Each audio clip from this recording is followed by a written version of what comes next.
favorite TV show of all time. Favorite TV show would have to be Money Heist. Money Heist on Netflix. And if you've never watched it, you have to right now. You have to. It is about a bunch of criminals.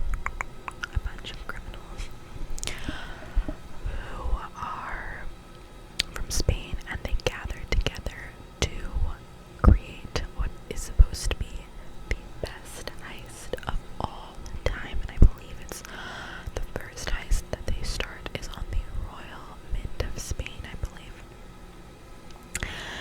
And it is crazy. It will keep you up on your feet. Like, it's so suspenseful. I remember I binge watched all of the seasons with my sister. It's crazy. And it's also like really, really cool because all of these criminals are like very well trained on the show, and like they each have a very specific skill. And they're each like such an asset to the team. So yeah, it's amazing. I love it. And I also find that it's really hard to do a show like that and still make it real, somewhat realistic, you know. And I feel like it pretty much is. Like, obviously there's aspects that are very fictional, but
obviously it's a fictional show, but like I don't think we got lost yet. But then around season 3 they lost me. I don't know what happened to the gold. I don't know how characters were just getting like killed off. I was lost. And also like how they kept getting money from the gold, but then literally losing it. Like they would just spend it on something dumb. I watched. I think I skipped season 4 and I just went to season 5, which just came out, and I was like so lost. I was so lost, but also I didn't care to like go back. But they got, I believe it was like 700k from, I don't know, some sort of gold, and then JJ literally spent it all by like bidding too much on their house, because he was just being really irrational this season, which I think made it so hard to watch. So yeah, I think everyone is really sad, especially because they just announced that was their last season, which is so sad, because I think it really just had so much potential. But honestly, I think that all of those characters will go and do something great in a different TV show. It's just sad that they're no longer going to be all, together, so that sucked. But the next one for me was All American. All American. For some reason, I loved that show. There was something about it, just that group. I think their chemistry was just really, really good. I loved it. I could totally understand, though, how the plot got lost. Like, once the dad died, hopefully I didn't spoil that for you. It's been out for a while now. Once the dad died, I was like, okay, like that's a bit much, and it came out of nowhere too. I think he just like had to leave the show, and they just were like, okay, well, let's just get rid of him. But I loved the football aspect. Like I feel like there hasn't been a really good football high school show. Also the fact that they were like trying so hard to make it D1, and he was from, a really poor neighborhood, and so they got to make it out, and I loved everything about that. Them, like their high school years were just so good. It was kind of when they got to college that I feel like they lost a large crowd, just because it was like